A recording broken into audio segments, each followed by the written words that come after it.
Hello friends, P S C tips and ട്രിക്സിൻ്റെ പുതിയൊരു വീഡിയോയിലേക്ക് ഏവർക്കും സ്വാഗതം. അപ്പോൾ കഴിഞ്ഞ കുറച്ച് ക്ലാസ്സുകളായിട്ട് നമ്മൾ സെറ്റിൻ്റെ റാപ്പിഡ് റിവിഷൻ സ്റ്റാർട്ട് ചെയ്തിട്ടുണ്ട്. സോ ഇത് സെറ്റിൻ്റെ പുതിയൊരു ക്ലാസ്സാണ്.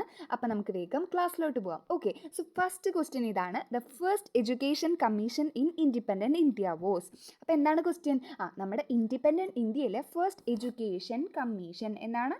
First education commission in independent India. Independent ഇന്ത്യയിലെ ഫസ്റ്റ് എഡ്യൂക്കേഷൻ കമ്മീഷൻ താഴെ തന്നിരിക്കുന്നതിൽ ഏതാണ്? സോ നമുക്ക് 4 ഓപ്ഷനാണ് തന്നിരിക്കുന്നത്.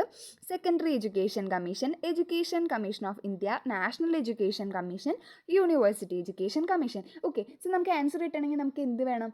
നമുക്ക് ഓരോ ഓപ്ഷനും എന്താണെന്ന് പഠിക്കണം അല്ലേ? സോ നമുക്ക് എന്ത് ചെയ്യാം? ഓരോ ഓപ്ഷനും ഫസ്റ്റ് പഠിക്കാം, എന്നിട്ട് ആൻസറിലെത്താം. ഓക്കെ, സോ ഫസ്റ്റ് നമുക്ക് എന്ത് പഠിക്കാം? യൂണിവേഴ്സിറ്റി എഡ്യൂക്കേഷൻ കമ്മീഷൻ പഠിക്കാം. ഓക്കെ, യൂണിവേഴ്സിറ്റി എഡ്യൂക്കേഷൻ കമ്മീഷൻ എന്നാണ്. University education commission. ഈ യൂണിവേഴ്സിറ്റി എഡ്യൂക്കേഷൻ കമ്മീഷൻ നിലവിൽ വന്ന വർഷം എന്നാണ്? അത് 1948-49 എന്നാണ് വന്നത്. 1948-49. അപ്പോൾ ഞാൻ ചോദിക്കട്ടെ, നമുക്ക് ഇൻഡിപെൻഡൻസ് കിട്ടിയതെന്നാ? യെസ്, അത് 1947 അല്ലേ? സോ 1947 ശേഷം വന്ന ഫസ്റ്റ് എഡ്യൂക്കേഷൻ കമ്മീഷൻ അത് ഏത് കമ്മീഷനാണ്?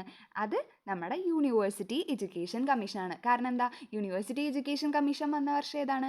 അത് 1948-49 ആണ്. എന്നാണ് വന്നത്? 1948-49. അപ്പം നമ്മുടെ ഇൻഡിപെൻഡൻസിന് ശേഷം ഫസ്റ്റ് വന്ന എഡ്യൂക്കേഷൻ കമ്മീഷൻ ചോദിച്ചാൽ അത് ഏത് കമ്മീഷനാണ്? അത് യൂണിവേഴ്സിറ്റി എഡ്യൂക്കേഷൻ കമ്മീഷനാണ്. അപ്പം തന്നെ നമുക്ക് ആൻസർ കിട്ടിയില്ലേ? സോ നമുക്ക് ഇതായിട്ട് കുറച്ച് കൂടുതൽ കാര്യങ്ങൾ പഠിക്കാം. Okay, so university education commission നമ്മൾ പഠിച്ചു. വന്ന ഇയർ ചോദിക്കും. അതെന്നായിരുന്നു? 1948-49 ആണ്. ഇതിൻ്റെ ചെയർമാൻ ആരാണ്? യൂണിവേഴ്സിറ്റി എഡ്യൂക്കേഷൻ കമ്മീഷൻ്റെ ചെയർമാൻ അത് ഡോക്ടർ എസ് രാധാകൃഷ്ണനാണ്. ആരാണ്? Doctor S Radhakrishnan. So doctor S രാധാകൃഷ്ണനാണ് യൂണിവേഴ്സിറ്റി എഡ്യൂക്കേഷൻ കമ്മീഷൻ്റെ ചെയർമാൻ. അതുകൊണ്ട് തന്നെ ഈ കമ്മീഷൻ രാധാകൃഷ്ണൻ കമ്മീഷൻ എന്നും കൂടെ അറിയപ്പെടുന്നുണ്ട്. ഓക്കെ അല്ലേ? ഓക്കെ, സോ ഇത് മെയിനായിട്ട് യൂണിവേഴ്സിറ്റി എഡ്യൂക്കേഷനാണ് ഇമ്പോർട്ടൻസ് കൊടുത്തിരുന്നത്. ക്ലിയർ അല്ലേ? സോ നമുക്ക് അടുത്തത് പഠിക്കാം. Secondary education commission. എന്താണ്? Secondary education commission. അപ്പോൾ യൂണിവേഴ്സിറ്റി എഡ്യൂക്കേഷൻ കമ്മീഷൻ പഠിച്ചു. യൂണിവേഴ്സിറ്റി എഡ്യൂക്കേഷൻ കമ്മീഷനാണ് നമ്മുടെ ഇൻഡിപെൻഡൻറ്റ് ഇന്ത്യയിലെ first education commission.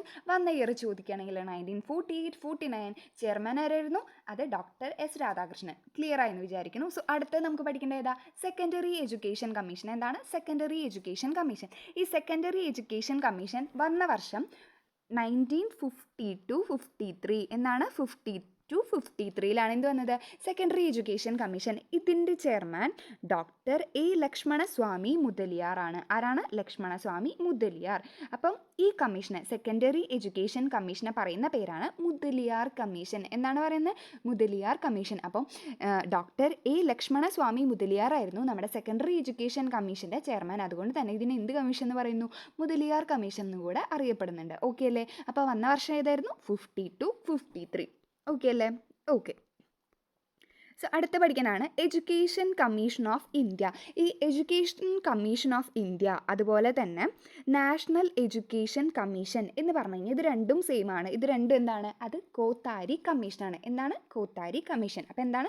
National education commission അല്ലെങ്കിൽ എഡ്യൂക്കേഷൻ കമ്മീഷൻ ഓഫ് ഇന്ത്യ എന്നൊക്കെ അറിയപ്പെടുന്നത് എന്താണ്? അത് കോത്താരി കമ്മീഷൻ. വളരെ ഇമ്പോർട്ടൻ്റ് ആണ് കോത്താരി കമ്മീഷൻ. 10+2+3 ഈ ഒരു മെത്തേഡൊക്കെ കൊണ്ടുവന്ന ഏതാണ്? അത് ഏത് കമ്മീഷനാണ്? അത് കോത്താരി കമ്മീഷനാണ്. ഓക്കെ അല്ലേ? ഇത് വന്ന ഇയർ എന്നാണ്? 1964-66 ആണ്. എന്നാണ്? 1964-66 എന്ത് വന്നത്? കോത്താരി കമ്മീഷൻ. കോത്താരി കമ്മീഷൻ പറയുന്ന വേറൊരു പേരാണ് നാഷണൽ എഡ്യൂക്കേഷൻ കമ്മീഷൻ. ക്ലിയർ അല്ലേ? അപ്പോൾ ഇതിൻ്റെ ചെയർമാനാണ് ഡോക്ടർ ബി എസ് കോത്താരി. എന്താണ്? Doctor B S Kothari. Okay, ഇതാ നമ്മൾ പഠിച്ചില്ലേ 10+2+3 സിസ്റ്റമൊക്കെ ആരാ കൊണ്ടുവന്നത്? അത് നമ്മുടെ കോത്താരി കമ്മീഷനാണ്. ഓക്കെ അല്ലേ?